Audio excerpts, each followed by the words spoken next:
I don't usually make videos like this, but I do like to speak my mind when I feel something needs to be addressed. That being the current state of the gaming industry as well as the doom and gloom I see online. But first, let me tell you a story about myself.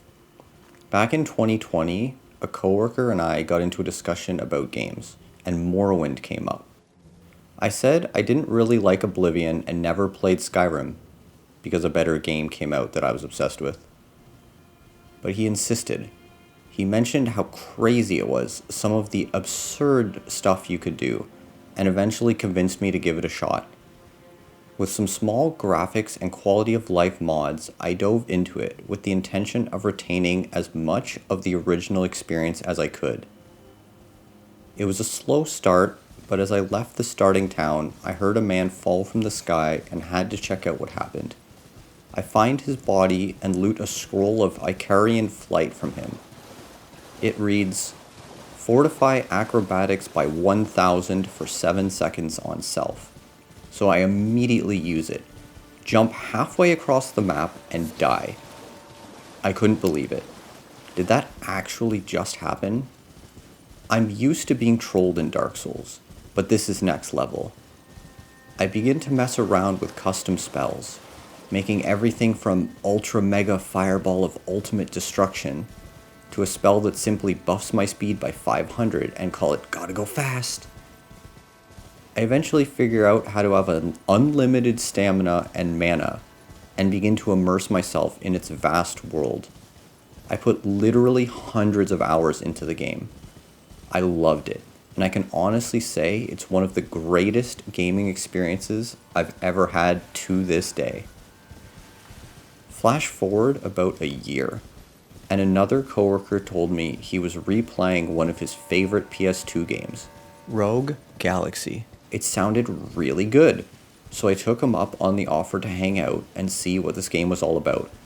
As soon as he boots up the game, I see the Level 5 logo come up, and recognize the art style immediately. It looks just like my favorite PS2 game, Dark Cloud 2. Are you serious? My favorite PS2 game had a spiritual successor, and I didn't even know? There are so many amazing old games I never got to play, and it blew my mind. Enough about me though, back to the point of this video. Doom, gloom, and the state of the industry. Let me be clear. The gaming industry is not dead or dying. Greedy AAA companies are dying, and they deserve it. They've gotten complacent with their success, chosen to make bad business decisions, started pushing agendas, talking down to their audience, losing the passion for the art, and are paying the price.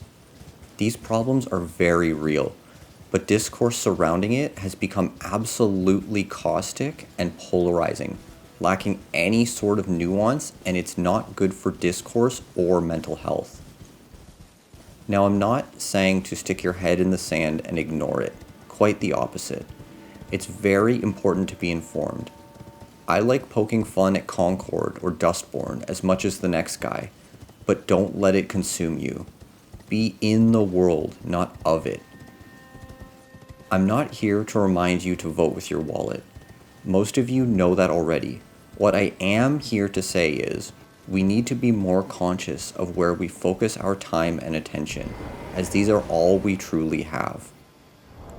Let's just stop for a minute here and enjoy the scenery. Can we all admit that regardless of what we think of this area, this view is absolutely mind-blowing? You always hear about the uncanny valley. Well, I think we actually found it. This place is a perfect mix of what is that and what happened here. It really is one of the most memorable experiences from Shadow of the Erdtree, in my mind. Let's get back on track. There's no need to worry about the state of the industry. It's not going anywhere.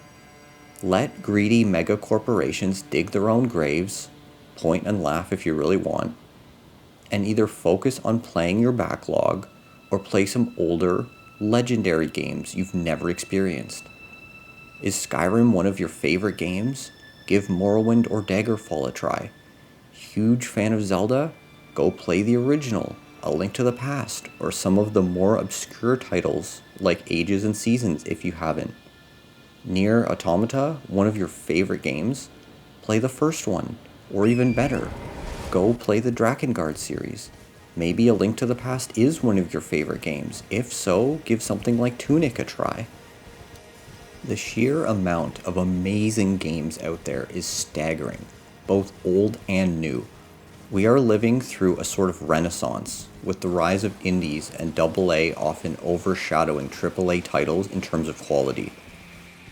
With the technological advancements we have made in the last few decades, we can now make games that are refined and complex versions of previous styles we had in older eras. Many of these games are essentially PS3 or PS4 games, cosplaying as Super Nintendo or N64 games. The Binding of Isaac Rebirth, Tunic, and Sea of Stars immediately come to mind.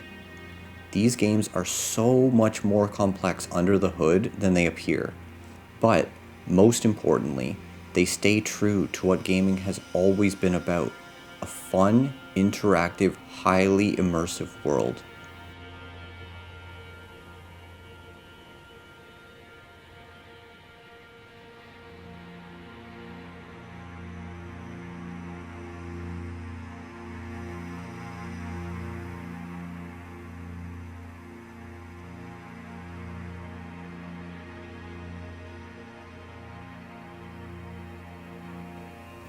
Am I saying there are no good AAA titles nowadays? Of course not. But surely I'm not the only one to notice that a majority of my enjoyment comes from fewer and fewer major releases and more small games with highly engaging, well-tuned, often simple gameplay loops. For me, games like Cuphead, Tunic, or Hollow Knight are the true definition of a 10 out of 10 game. These are the types of games I've been primarily focused on, and it has not only rekindled my passion for gaming, but inspired me to mess around with game development myself. Which leads to my next point. Become the change you want to see in the world. Tired of horrible, biased gaming journalism? Start making the content you want to see. People will come. Tired of samey slop by major companies? Start to learn a skill related to game development. You could one day get a job working at your favorite small studio or even start your own project. We can become the next generation of influential content creators and developers. Sure, it is difficult, but it's well worth the effort. Gaming is such a beautiful hobby and an amazing amalgamation of many artistic mediums, so don't let bad art detract from the truly great pieces out there. Time and attention are truly your only resources, so use them wisely and don't you dare go hollow. I've crossed the edge where time disappears. My life has been taken by the charm of the sun. My conscience is clear, I committed no sin. My spirit